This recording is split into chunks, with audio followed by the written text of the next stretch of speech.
This is Essam from gsmExchange TradeZone, and we're sitting here at CeBIT 2012.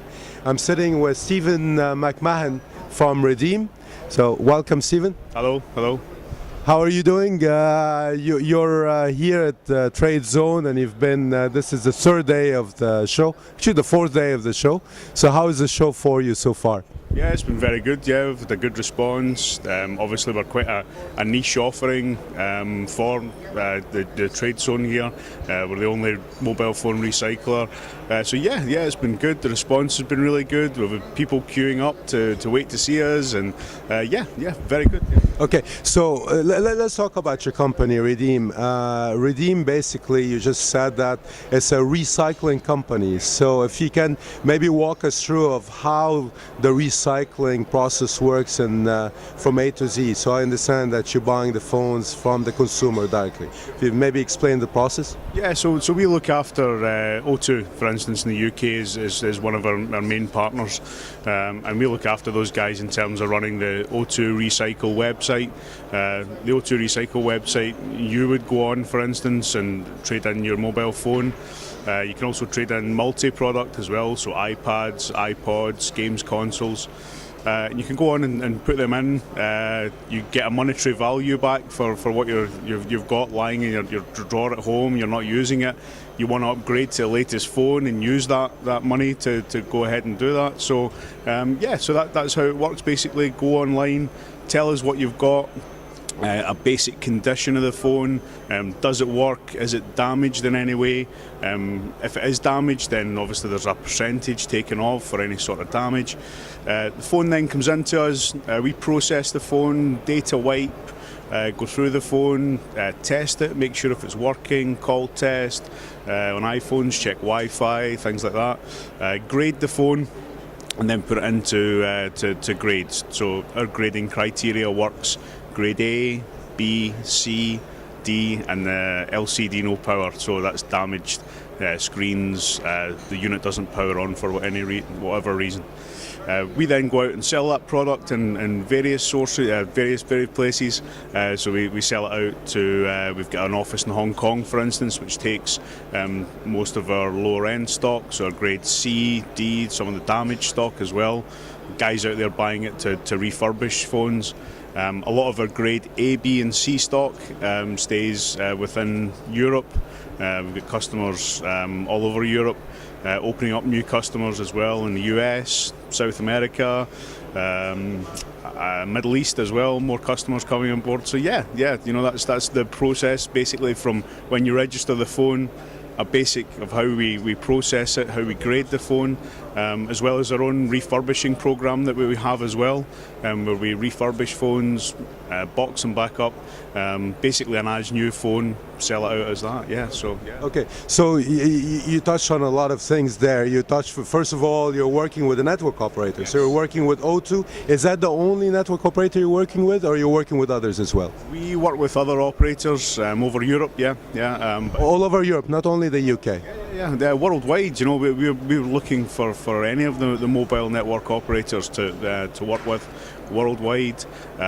Some markets that aren't as developed as the UK in terms of recycling.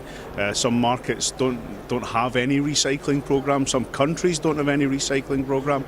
So we're hoping to go out and launch that to other territories, to other mobile operators. It's a great value add. Yeah. The refurbishing is all done in the UK, correct? Yeah, all of our refurbishing is done in the UK. Yeah. So I assume the environmentally responsible tag or what have you, you obviously need to pay a lot of attention to how you dispose of things like batteries and stuff like that. Absolutely. Everything that we do, every phone that comes through us, every piece of electronic equipment that comes through us, phones are all IMEI tracked, everything's done. Yeah, we tick all of the boxes, yeah. Being a UK-based company, being a Scottish-based company, we do have a lot of environmental boxes that we have to tick. And yeah, Redeem does all of that. Yeah, absolutely.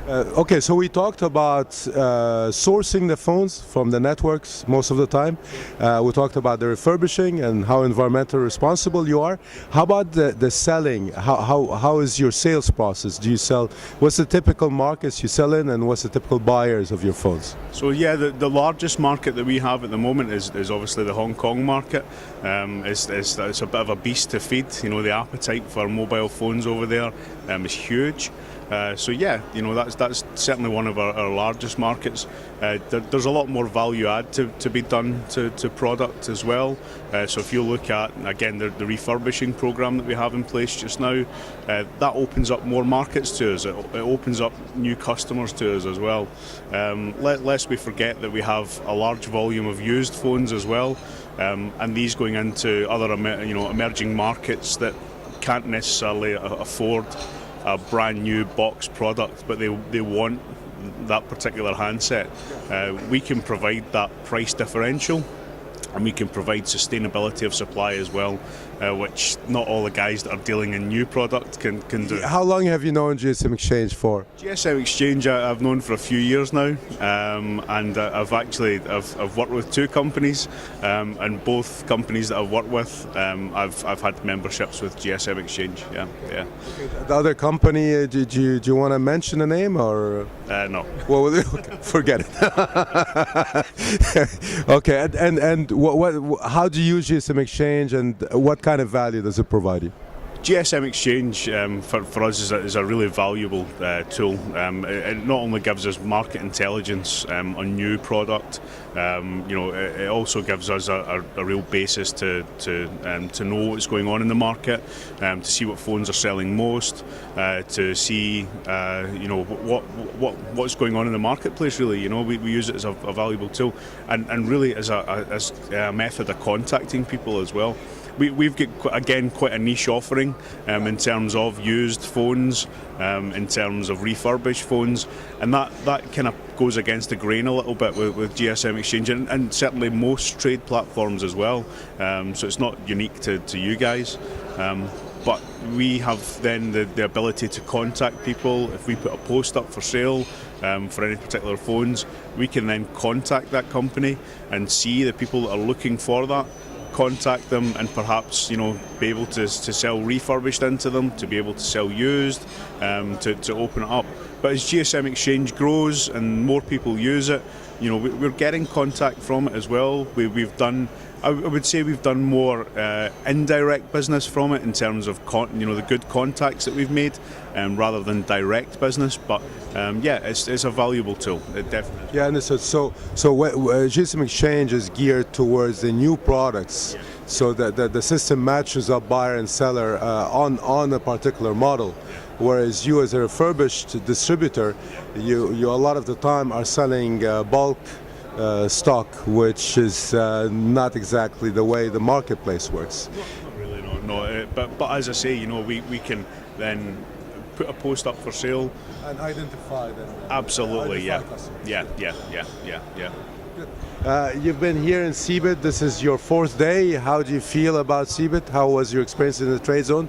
It's been the quickest week of my life. Not too tiring? Yes. 12, 14-hour days in your feet has been. I can't say it's been long days, because they haven't, but it's been a fantastic experience. Meeting people that I've spoke to for years on the telephone, but we've never met face to face. Forging new relationships as well. It's been a fantastic experience. It's been absolutely brilliant. Yeah. Excellent. So we look forward to seeing you next year. I hope so, yeah, definitely. Yeah. That's a yes. Yeah. I don't hold the purse strings. Okay. Thank you very much. Thank you. Thanks for coming. Yeah.